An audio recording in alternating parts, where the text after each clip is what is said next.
দেখেন, আল্লাহ পাক হেদায়েত এবং বুঝ সবাইকে দিবেন না। আল্লাহ যে আপনাকে এই কথাগুলো শোনার তৌফিক দিচ্ছেন, বোঝার তৌফিক দিয়েছেন, আপনার কান পর্যন্ত পৌঁছে দিয়েছেন, আপনি সৌভাগ্যবান। আল্লাহ পাক সবাইকে সুযোগ দিবেন না। 1999টা মানুষ জাহান্নামে যাবে,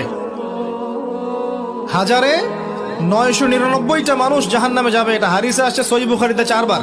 আর আল্লাহ পাক সূরা আরাফের 179 নম্বর আয়াতে ওটাও বলেছেন, ওয়ালাকাদ যারা'না লিজাহান্নামা কাসীরাম মিনাল জিন্নি ওয়াল ইনস। প্রচুর জিনার মানুষকে দিয়ে আমি জাহান্নাম পূর্ণ করে দেব। লাহুম কুলুবুন লা ইয়াফকাহুনা বিহা, হৃদয় ছিল উপলব্ধি করতো না। ওয়া লাহুম আযানুন লা ইয়াসমাউনা বিহা, কান ছিল শুনতো না। ওয়া লাহুম আ'য়ুনুন লা ইবসিরুনা বিহা, চোখ ছিল দেখতো না। উলাইকা কাল আনআম, এরা ছিল গবাদি পশুর মতো। বাল হুম আদাল, বরং তার চেয়ে নিকৃষ্ট। উলাইকা হুমুল গাফিলুন। একই ক্যালকুলেশন, 1999 জন মানুষ জাহান্নামে যাচ্ছে। তো আপনি সৌভাগ্যবান, কারণ এই কথাগুলো আপনার পর্যন্ত পৌঁছেছে।